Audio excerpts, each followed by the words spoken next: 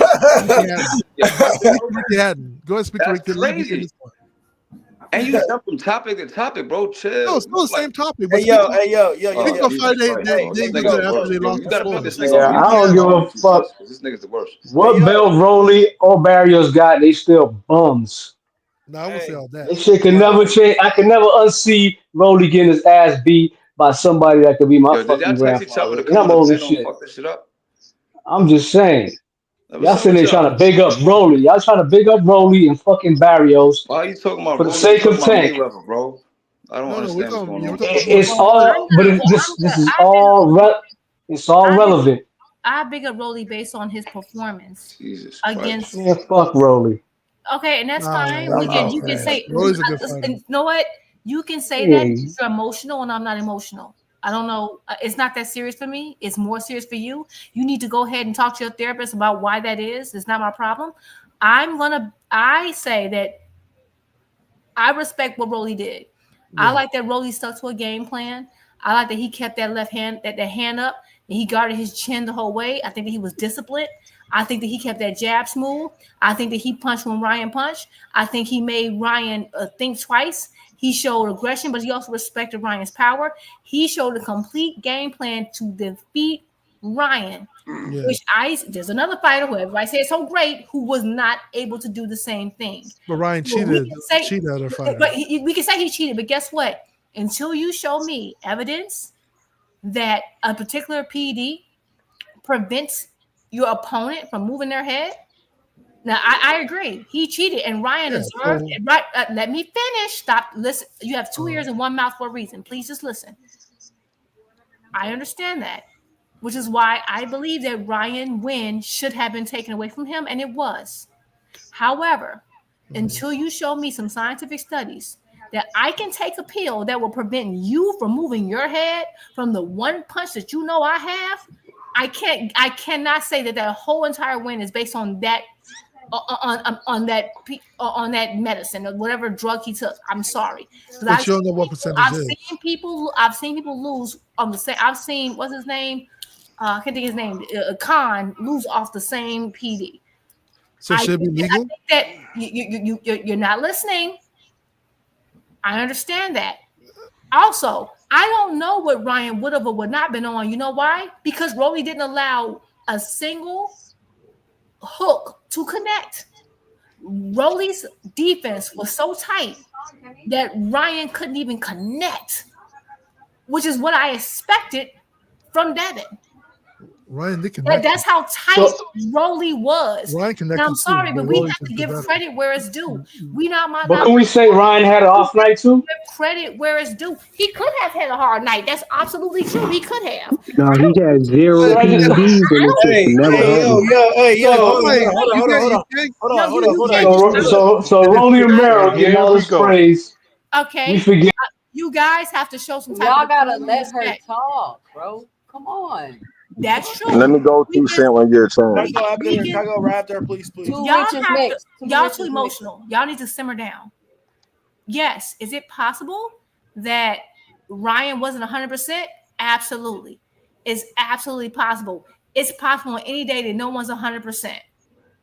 However, we'll never know because, again, he was not able to get any of those punches off because Rolly's defense was so tight, he wouldn't allow it.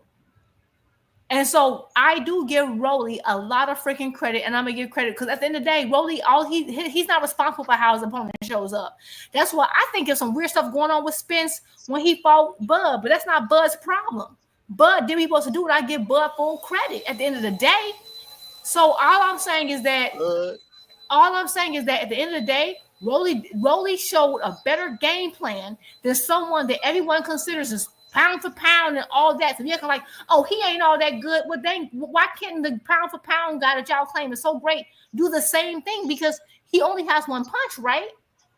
So all I'm saying is that Rolly did a good job. I'm gonna give him credit for that, and I think he deserved and earned it. Brian never been pound for Go pound. ahead, too, Rich. All right, we're going on 2 cents. We're going on time. I just got one quick thing, right? I want y'all to take y'all down memory lane a little bit. Now, we're talking about Tank's resume, right? And whether it's good or bad. And I think Tank a good fighter.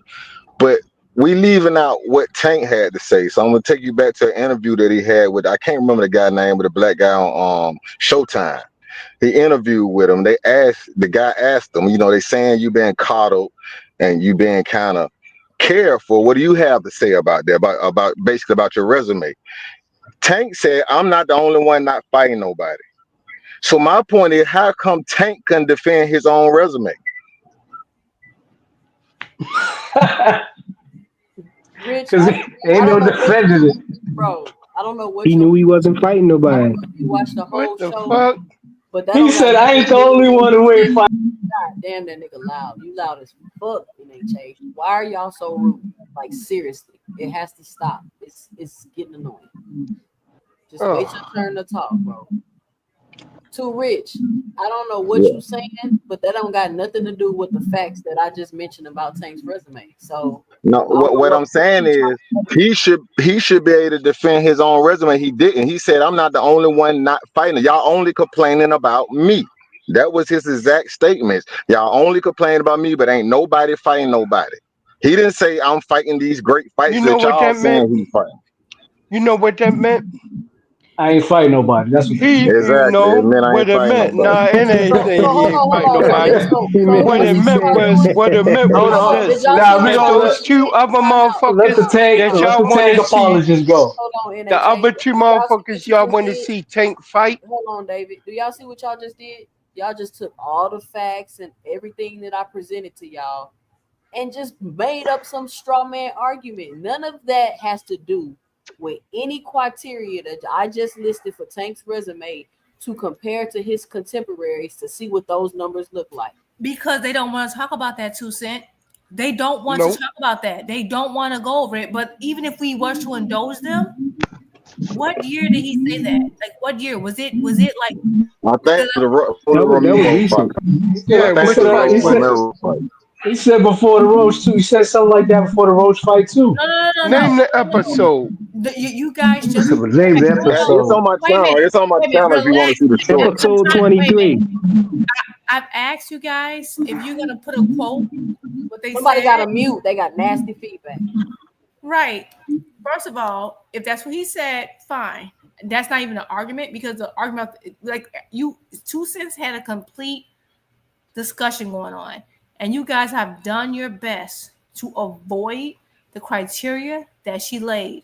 And even if we wanted to indulge you, and you can say when he said this, blah blah blah, he said I'm not the only one fighting every certain names. He's referring to specific names, meaning Devin, meaning whatever name y'all thought at the time, who probably was moved up, whatever. But at the end of the day, you're saying, oh, drop the link or tell us the exact date he said that. So if you say The short is on my channel. The short is on my channel. It's on my channel. You can I'm not go about to look go at to the it. channel, but you didn't bring it that's up on your irrelevant. channel. You didn't bring it up on your channel. You put it up on 2 cents channel, so drop it on 2 cents channel, or not, or don't bring it up, or don't bring it up, or don't bring it up. It's irrelevant.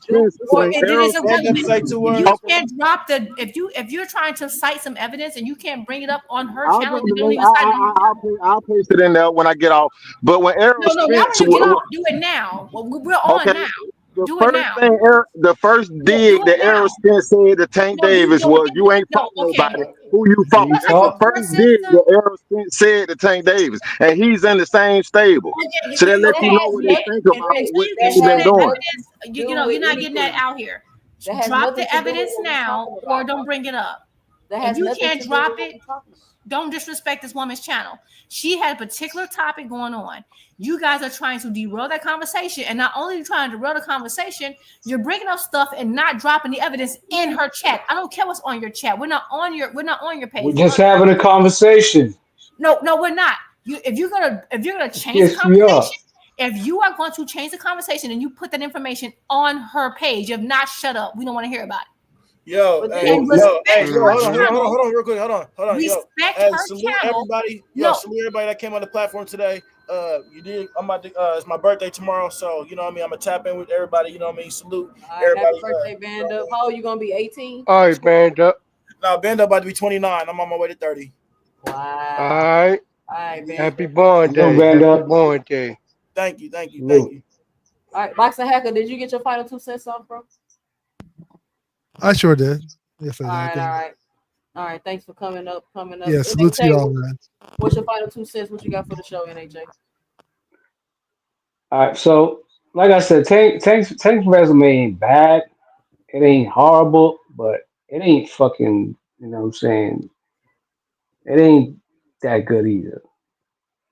We could say he fought eight. You know what I'm saying? 8 undefeated fighters. Yeah, It's probably that's more all than right that. I'm feat. gonna have to go run through it and check.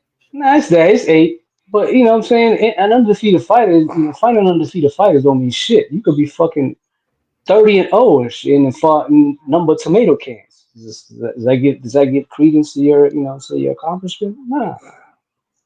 We judge fighters by what I'm saying, at least the way I come up, judging boxing and fighters and their greatness in resumes. It's just who you fought, as far as like your contemporaries. Who the top guys that you fought when they were in your division? If you ain't fought none of the top guys in your division, I can't. I'm not gonna give you that. Wasn't Frank Martin ranked number 5? Like, what top? What do you mean top guys? Like, what do you mean by top guy? When I say top guys, okay, Sugar Ray Leonard, Marvin Hagler, Tommy the Hitman Hearns, Roberto Duran. The motherfuckers fought each other. But no, before y'all go, that's way back in the day. Okay. Errol Ain't nobody Spence. gonna say that's way back Errol in the day. Spence. Errol Spence fought most of the top guys. Terrence Crawford tried to fight, saying most of the top guys. You couldn't get him and shit. But Tank seems to be the only motherfucker, we give Tank all this praise. He's the face of boxing. He's the superstar, super A side.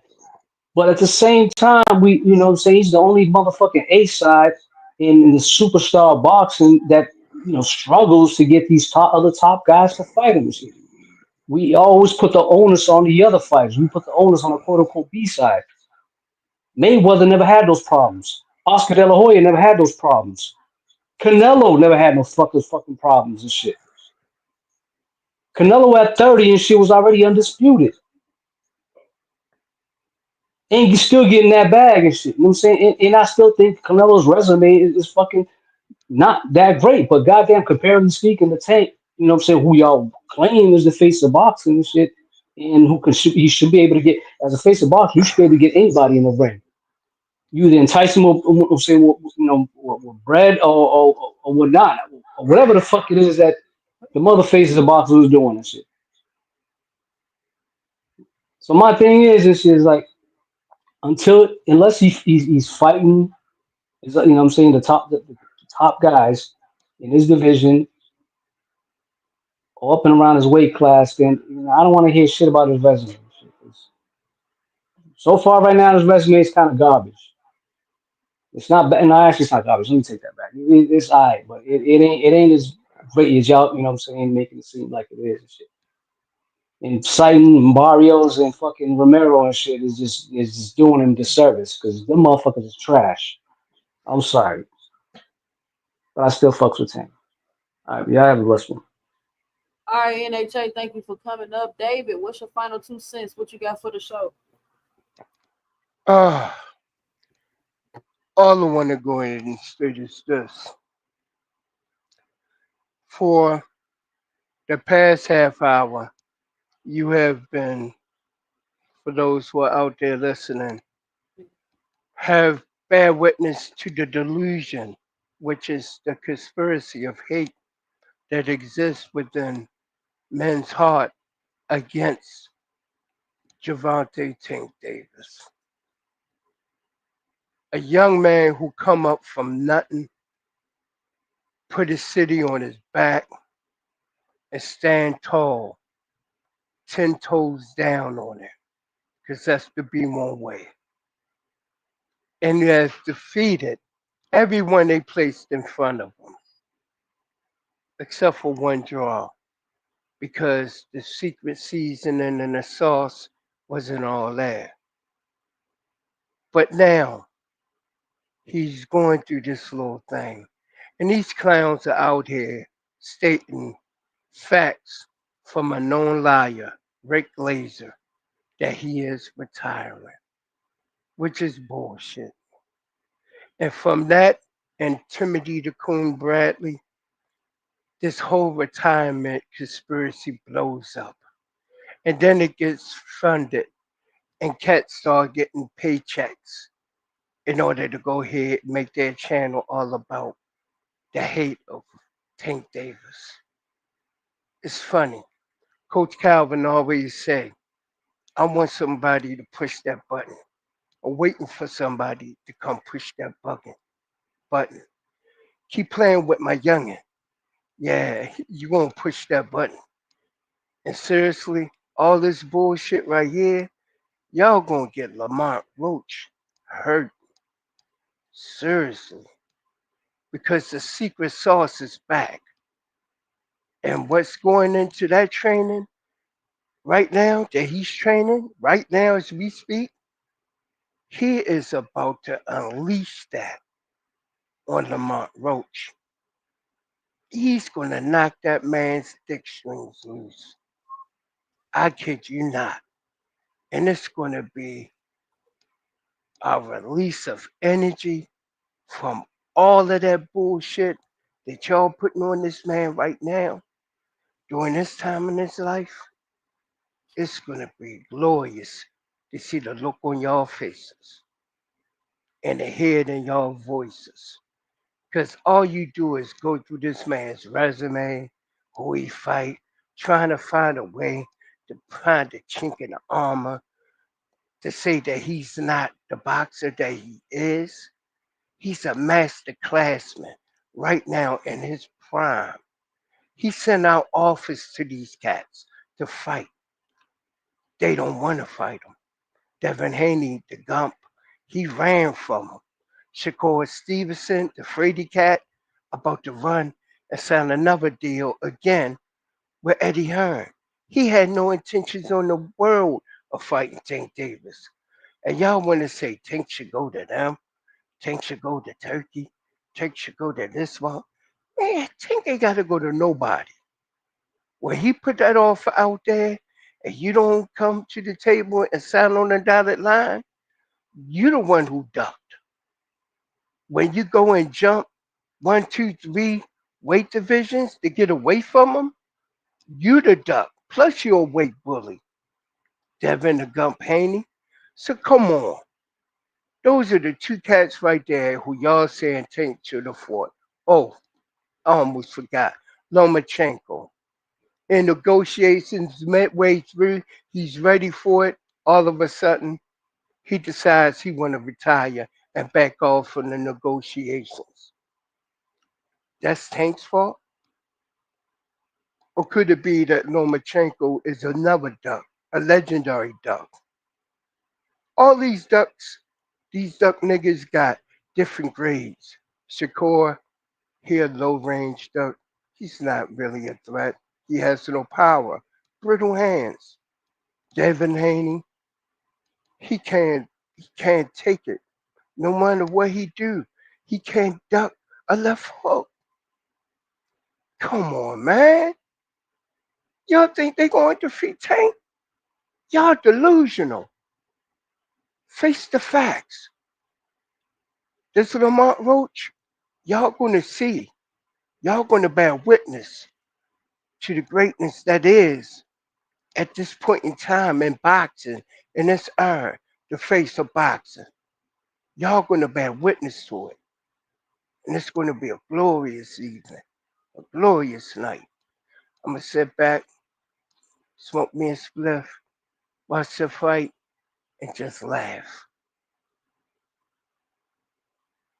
Peace and blessings, y'all.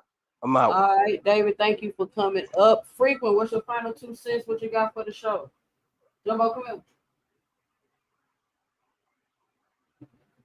Frequent, you there? Going once. We can't hear you, Frequent. If you're talking, you're on mute. Going once. Going twice. So, Juke, close us out. What's your final 2 cents? What you got for the show?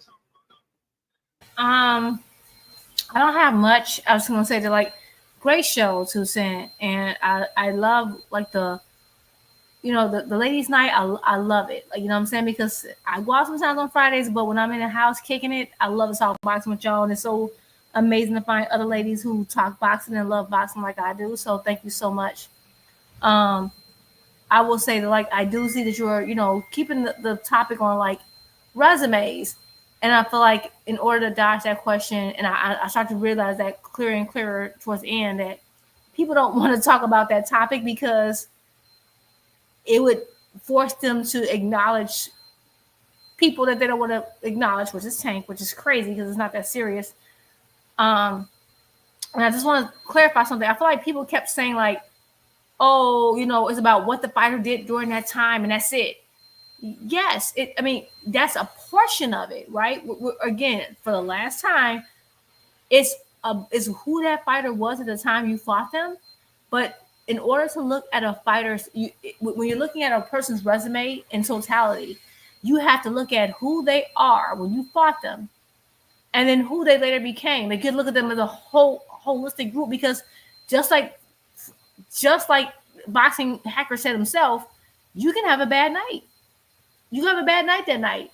So let's say you or a bad night, or you just it's a bad style matchup, but you might murk every other style, right? And we saw that with Sugar Ray Leonard. He tried to go in when he fought Duran for the first time and prove that he can go mano a mano with Roberto Duran, and he lost a decision. But then when he fought his own style, Roberto had to quit, right? And then he fought him again, and he won easily, right? But so he showed that he was the better fighter, but then it also showed that it wasn't just a fluke from Roberto. Roberto was really good because he went on to win other great fights. Roberto Duran is seen as a legend in himself. So that boosts that record. So all we're saying is that you have to look at the totality and the like the quality of the fighter and the durability of the fighter. Even if they lose against you, their durability over time and how well they are. So for example, like Canelo showed his durability, his talent, skill set over time, and that does kind of boost and kind of give you a perspective of how good Floyd is, because we know Floyd was good, but he fought Canelo when he was older. You know, so that's all we're saying. We're saying we're adding everything. We're adding the fact that Canelo had you know, I think he was like one division champion at the time. Yes, he wasn't as accomplished. We're not saying that he beat, you know, 3 division Canelo, but it still counts.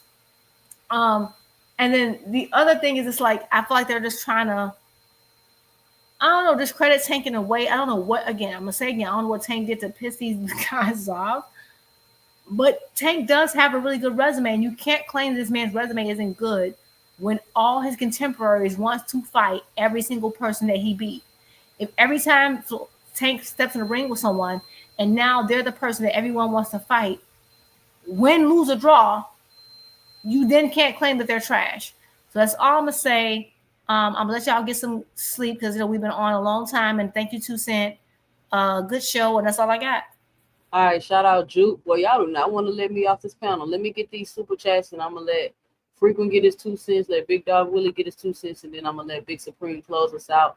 Shout out to Lee Jackson with the $5 in the super chat. He says, I got $100 for Hacker, Frequent, and Rich if they can join BFTV debate series and win just one debate with that crazy ass shit they be saying. Shout out Lee Jackson. And he said he got 100 on it. Boxing Hacker, put your debate skills to the test. Shout out to Bird Wheezy with the $1.99 in the super chat. She says, please move on from Boxing Hacker. He says, please move on from Boxing Hacker. Shout out.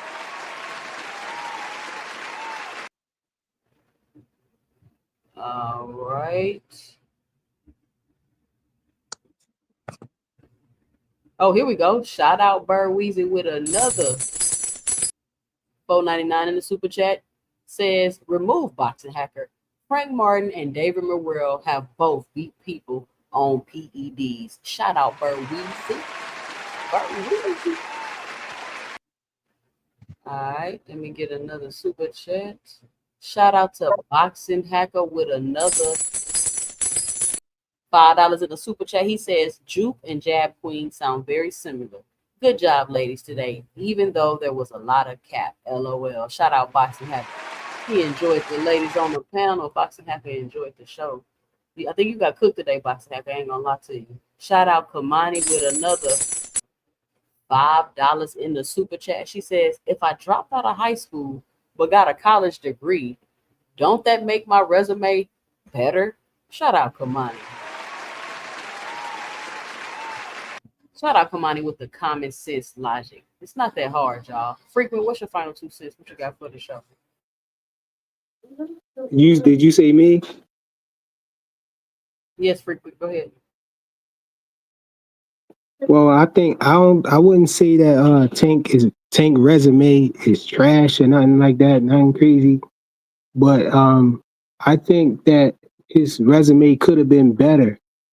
And what I mean by that is I think he making a big mistake by not if he retire without fighting Shakur, having not fought Devin when Devin was at 135, because how it's looking now, when everything is said and done, if Tank retire and then somebody bring Tank up about him being one of the greatest, one of the best at 135 ever, somebody always going to be able to say, yo, man, it's always going to be in question, because somebody's always going to be able to say that Devin Haney became undisputed in his division that he was in at the time that he was campaigning there. So unless he going to hop all the way up to 147 and beat Devin before he leave or something like that, that's always going to be there. So I think he's making he'll make a big mistake if he don't fight Shakur, because that's going to be somebody going to be able to make that a talking point too. Like Shakur was there too. He was great. Couldn't nobody beat Shakur. He was undefeated and he was calling out Tank, and Tank ain't never fight him. I think it's like the end all be all. If he would have beat Devin while he was undisputed, I think couldn't nobody say nothing about Tank resume. Even if he didn't fight Shakur, he wouldn't have had to fight Shakur or nothing like that. But now that Devin is at 147, I think he really need to fight Shakur before he leaves. But that's all I got, y'all. Salute. All right, Frequent, appreciate you for coming up. Big Dog Willie, what's your final 2 cents? What you got for the show? Yeah, I just wanted to say this. I think Tank has the best resume out of the three people that you're talking about, Devin and Shakur. And I'm saying that because he's been in the sport longer than they have been. And he did fight some quality opponents. And some opponents that I did go up and win belts. I don't think they're that as significant as belts. I think one person got a belt by just being there. But he did fight people that went up and became champions at different levels. What I want to say about Devin is one thing I say about Devin did fight and beat the best person out of both those resumes, and that which is in Loma. Loma's better than anybody else on Tank's resume. So you had to give Devin that. Better than Leo Santa Cruz. Loma's better than Leo Santa Cruz. Sorry, but he is. But Why? anyway, hold on. Loma is better than Leo Santa Cruz. I'm sorry. Loma's more accomplished. That's y'all's logic. So how is he better if Loma's a Who said that's I'm not using that logic. I'm not using that logic. I'm going by the eye test. That's what a lot of you guys say. Hold on. So a 4-division champion, you would agree, a 4-division champion is a better win than a 1-division champion, right? So I could say no. Actually, Loma is more than 1 division. 2 division. He's 126. Isn't he 126, 130, 135? It ain't 4 divisions, is it? Whatever it is, right? Okay, 4 divisions. Okay. Well, I'm just going to say this. Yeah, Loma, in my opinion, is the better fighter. But their opinions. But I just want to say that Loma is the best out of them. But as overall, Tank got a better resume. That's all I got to say. And one more other thing is that Shakur, and hopefully Shakur and Tank get shit together and get back to boxing. Hopefully that Shakur and him can be, if not next, like at least late next year or something like that. I don't know what Tank's new deal is. Hope he don't go fight Jake Paul like predicted, or Manny Pacquiao like predicted. So hopefully he gets to Shakur, fight Roast and get to Shakur. I just want to see that fight so I can shut all you guys up. But anyway, you guys take care and have a good night. All right. Juke, you hop back up. Hey, sorry. I'm sorry. I had to hop back up because I saw like people trying to spin it like, oh well, look, Tank wouldn't have, he'd been kept, he had fought Devin and all that. Listen, at the end of the day, Devin signed to Top Rank. His deal was Cambosis and a rematch, and then Loma. So I don't understand when they would have fought. I mean, maybe they could have, but I don't know how and when because he moved up immediately afterwards. Okay. And I think, and also another point I wanted to make earlier was that everybody kept saying, well, Tank didn't fight the best when they were at he didn't fight people when they were at their prime. And I just want to remind people of the time. That's false. Right. Because I want to remind people of the timeline. When Loma was like the man in 135, so just to remind you guys, Loma, I would say the time he was kind of the man in 135 is when he beat Luke Campbell, when he became like unified. That was August of like 2019. Tank did not debut at 135 until December of 2019. After that, Loma went on to fight Tio and lost. Okay? So I just want to remind you guys. So y'all like, oh, Loma was at the top of his game in 135. Loma, by the time Loma did that, Tank had just gotten to 135, fought the Eliminator, and by the time he won Eliminator, the next fight, Loma lost. And that's when all the calamity started at 135. Cambosos became the champion, and it was all splintered, and Devin became undisputed by fighting. Devin became undisputed by fighting Cambosos in one fight. Everyone acts like it was this hard-fought battle, and everyone he fought Cambosos because Tio and all the drama. It was 135 was a mess. So I just want to bring that home for a second. And then by the time Devin got the belts, he fought 2 times, then fought Loma, who had just got a win, a barely win, and then like we're painting this picture as though like Tank was just like avoiding all these amazing fighters who were just reigning and doing all this great stuff in the division. They weren't. The belts were bouncing back and forth every other day because it was a lot of parity. No one was showing like they were the sole superior than the other guy. And that's the point. That's something I just want to drive home. And that's why I think it's crazy. I get it. Y'all don't like Tank for whatever reason. I'm going to say again, I don't know what he did, but that's just not what happened. I would have loved for those fights to happen, but they didn't.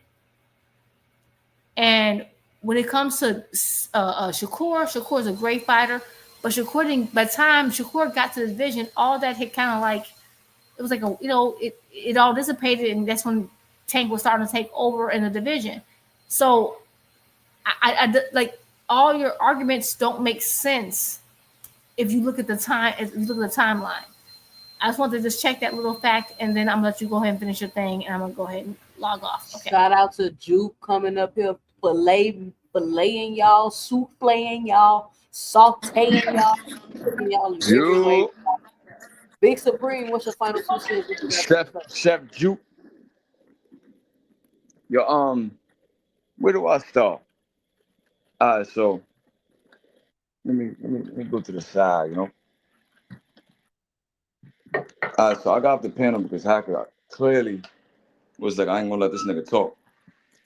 So here's a couple things I want to say, right? So just to back up what Juke was saying, I look at Lomachenko's resume. He was on the pound for pound list over Andre Ward, over Triple G, when he was like 7-0, which is like crazy. Then he won Fighter of the Year for beating Jason Sosa Most people really don't even know who that is. He beat Miguel Mariaga, never did nothing in boxing. And he beat Rigondeaux, who moved up from 118 to 130 and quit in 6 rounds. Nobody said that Loma was picking on anybody. They gave him Fight of the Year for that. So I feel like these other fighters do the same thing Tank would do, or even Shakur Haney for that matter. Because like I feel like a lot of the black fighters, like they don't get the credit they deserve. You look at Triple G, he was labeled the most dangerous man in sport, and instead of them saying that he was avoiding tough competition, they said that everybody was avoiding him. And speaking of Triple G, since I'm free flowing, they say Tank brings up smaller guys. He brings up Roach, he brought up Santa Cruz, the other Cruz he fought before Frank Martin, or I believe Ryan Garcia. What's his name? The 130 pounder Dominican guy, he was a champion. De Los Santos? Nah, the one that Tank knocked out. You said 130. Gamboa? Nah, the one that said he went blind. Oh, Hector Garcia. All right, Hector Garcia, right? So Tank has developed his reputation for picking on smaller fighters. But then you look at Triple G, most of his signature wins were against welterweights. Canelo moved up to fight him. Gil moved up to fight him. There's a couple other guys that I'm forgetting on the top of my name, but on my head, but he fought a lot of smaller guys. And once he stepped up in competition, once he fought the Derevenchenkos, the Canelos, he fought Jacobs, all those knockouts stopped. So it's like when one fighter does something, they get pound for pound, they get the praise, they get the big contracts. When Tank is running around knocking all these dudes out, they're saying that he's scared of competition, he's a product of matchmaking. And even though I'm saying this on Tank's behalf, that really kind of applies to Haney as well. That applies to Boots as well. Like even Crawford for that matter. Like a lot of black fighters that have the same resumes as a Bivol before he beat Beterbiev, as a Benavidez or anybody else, like they say that they're a product of matchmaking. And I feel like us as a community, right? As far as like your channel, KO, Deem, I feel like we got to do a better job of putting it out there. Because all these other guys, you go to their channels and you look in they chats, they say Tank is a hype job, and they say Shakur is a hype job, and they say Haney is overrated. So it's not like they pick and choose. I feel like with us, we be infighting. And even though like we got the jokes amongst ourselves about Haney and Shakur, I even catch you defending Haney sometimes. I'll catch you defending Shakur sometimes when we feel like he's wrong. When we amongst the family, even though Hack is his slow cousin and Frequent is his slow cousin that you could hang out with for a couple hours, but we got to do a better job of actually putting that out there. Like, listen, even though Haney is kind of a weight bully, I'm not gonna lie, but Benavidez does the same thing. Beterbiev for that heavyweight and amateurs, and he's a light heavyweight. Nobody says nothing. So I just feel like a lot of black fighters get unwarranted criticism. This is the first time I've ever seen a unified champion get pressure to move up and fight a dude that has never done nothing in the sport. So that doesn't make sense to me. If you're gonna sit here and say that Boots ain't fight nobody and Stanley Jonas is overrated, he was a come forward fighter. You say Villa, same thing. Cameron had good footwork. So what is Virgil Ortiz? He's a 2-division interim champion that never done nothing in the sport. And him too. Once he stepped in the competition, those knockouts stopped. He couldn't stop Boachuk. He couldn't stop Madrimov. So I feel like that's the side of boxing that doesn't get discussed enough. Virgil was touted as a power puncher, knockout artist. As soon as he stepped up in competition, all that shit stopped. You look at when he fought Kavaliauskas, he almost got knocked out. Nobody never said he was chinny. Boachuk knocked him down 2 times and still won.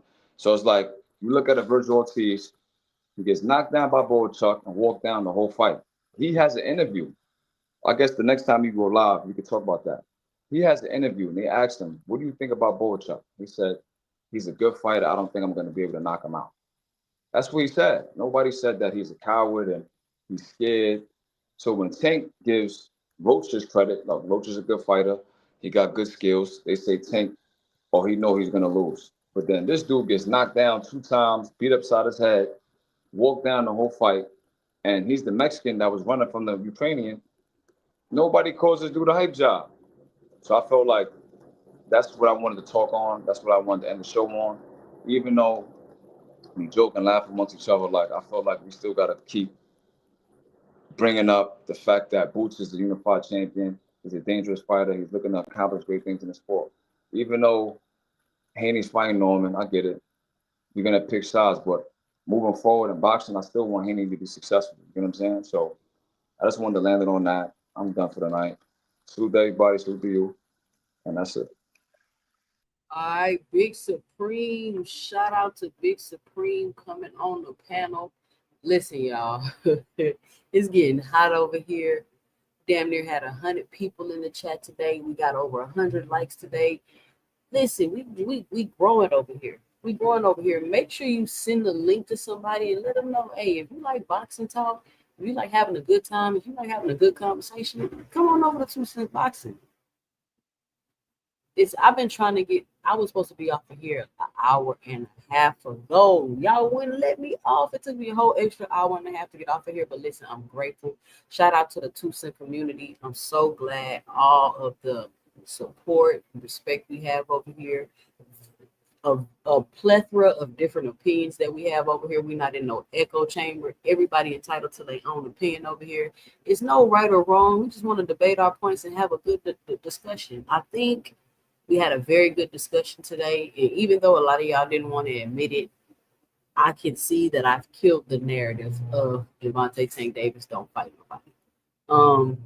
It really started to get completely out of hand, in my opinion. So I just want to come over here and take the emotions out of it, take the bouncing out of it, and let's just sit down and look at the facts, use some critical thinking and logic, and let's see if Tank ain't really fought nobody. Like, let's just look at the facts. And we ran through the facts. We heard what Tim Bradley had to say. All of a sudden, now that he no longer works for ESPN, Gervonta Tank Davis has the stardom he has. He has the fan base he has because he is putting on competitive fights. He is challenging himself in these fights. His competition is going on and continuing to be successful within the sport of boxing. That's all we're trying to say. Now, whether his resume is better than, hold on, let me get my music up trip. There we go. It's gonna make what I'm sounding sound more important. All right, here we go. As far as his resume goes, his fan base, the tickets he can sell, the events he's able to put together, the pay-per-views he's able to sell, he's not doing that for no reason. He's not doing that because he's not fighting nobody. Y'all want to try to convince people that Tank ain't doing all of these things, when clearly the support that he has and that he is, it shows that he is. None of his contemporaries, I don't believe, got a 4-weight division champion on their resume. And it's just amazing how every champion on Tank's resume, y'all find a way to tear them completely down. But you will sit on here and tell me Barincek was a good fight for Keyshawn because Barincek was a champion? Like, it doesn't make any sense. And then for Boxing Hacker to come on here and say all that matters is the moment that you fight them, that completely discredits Terrence Crawford. That completely discredits Terrence Crawford and all his biggest wins. That logic right there, coming from yours truly, Boxing Hacker, it only matters the moment that you fight them. But we could talk about it next time you come on the panel, because you just cooked yourself. You just rolled yourself in the butter and hopped in the skillet.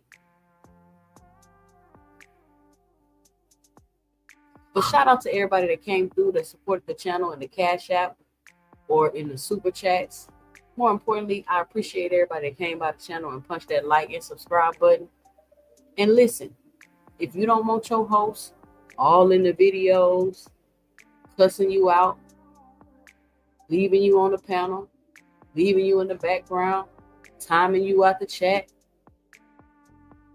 making rap videos, asking you for sources cited, come on over to 2 Cents Boxing. where we talk everything boxing, and everybody's entitled to their own opinion.